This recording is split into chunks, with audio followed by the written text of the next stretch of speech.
वर्मा जी, माननीय प्रियंका चतुर्वेदी जी।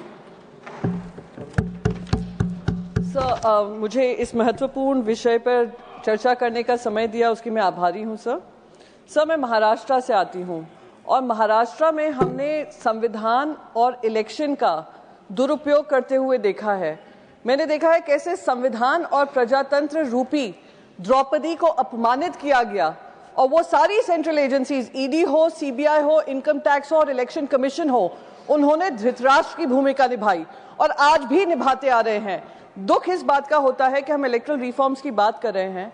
हम उम्मीद कर रहे थे कि ये इलेक्ट्रल रिफॉर्म्स के माध्यम से इलेक्शन कमीशन की अकाउंटेबिलिटी तय हो। महाराष्ट्र में हमने वो स्वरूप देखा जो इलेक्शन कमीशन के ही अस्तित्व पे प्रश्न उठाता है। सर, उन्होंने 3 हमले किए हैं इलेक्शन कमीशन के माध्यम से। सरकार को ही मैं दोष दूंगी, 3 हमले हुए हैं। सबसे पहले वोट चोरी की बात तो सभी कर रहे हैं। वोट चोरी महाराष्ट्र में हमने देखी है, कैसे लोकसभा से विधानसभा के बीचों बीच करीब 48 लाख नए मतदाता रजिस्टर किए जाते हैं और उनको मतदान करने का समय दिया जाता है।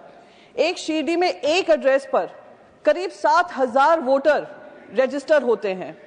और सर, अगर वोट चोरी के माध्यम से इनकी सरकार नहीं बनती है तो ये दूसरा हथकंडा अपनाते हैं, वो है पार्टी चोरी करना। वो महाराष्ट्र में हमने देखा किस तरीके से ईडी, सीबीआई, इनकम टैक्स का दुरुपयोग कर पार्टी को तोड़ा गया और पार्टी तोड़ने के बाद वही स्टेट इलेक्शन कमिश्नर का इस्तेमाल कर स्टेट इलेक्शन कमीशन का इस्तेमाल कर पार्टी का नाम और पार्टी का सिंबल दूसरों के हवाले कर दिया गया। और आज 3 साल हो गए हैं, वही लड़ाई सुप्रीम कोर्ट में लड़ रहे हैं। ये लड़ाई नहीं लड़नी होती है सर, सुप्रीम कोर्ट जाने की जरूरत नहीं पड़ती अगर इलेक्शन कमीशन पुख्ता होता, पर इलेक्शन कमीशन को ही खोखला कर दिया गया है सर।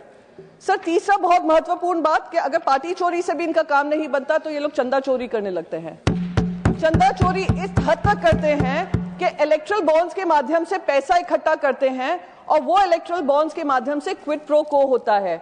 टेंडर दिए जाते हैं, उन लोगों को अहमियत दी जाती है, उनको लैंड पार्सल्स दिए जाते हैं, उनको सिंगल हैंडेडली बिजनेस करने का मौका दिया जाता है।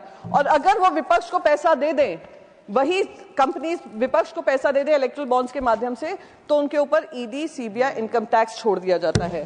सर, यही आज देश की हकीकत है, इसी की लड़ाई हम लड़ रहे हैं। आज बिहार में भी, मैं बिहार जैसे ही बोलूंगी, शायद सर आप मुझे सुप्रीम कोर्ट का हवाला देंगे, मैटर सब जुडिस है। इलेक्ट्रल रिफॉर्म्स पे बोलना है, आप जानती हैं, तो है और ऑनरेबल चेयरमैन आज बिहार का आउटकम, पहले डिस्कशन बिहार का आउटकम भी इलेक्ट्रल रिफॉर्म्स के अंतर्गत ही आता है सर। बिहार का आउटकम भी इलेक्ट्रल रिफॉर्म्स के अंतर्गत ही आता है। एसआईआर सब जुडिस है, as per rule I can quote it. Sub judice तो हमारी पार्टी का मामला भी था, तो मैंने उसको भी उठाया है, उसमें आपने आपत्ति नहीं जताई, पर क्योंकि नहीं, मैंने पूरा बताया आपको कि माननीय चेयरमैन ने डिस्कशन से पहले Priyanka ji scope of discussion बता दिया था। All members are supposed to follow. Please, 3 minute है, all members are supposed to follow. Please, हो गया, टाइम हो गया सर, कंक्लूड करिए। तो बस मैं यही कहना चाहती हूँ सर, समय की मांग है और देश का विश्वास वापस इलेक्शन कमीशन में डालने की जरूरत है। तो इलेक्शन कमिश्नर को जिस तरीके से सरकार बचाव करती है, खुद इलेक्शन कमीशन आकर ट्रांसपेरेंसी और अकाउंटेबिलिटी अपनी तय करे और जनता में फिर से वोटिंग का जो इंपॉर्टेंस है, महत्व है, उसका पूरा जिम्मेदारी निभाए। Thank you so much. जय हिंद, वंदे मातरम। श्रीमती सुमित्रा वाल्मीकि जी।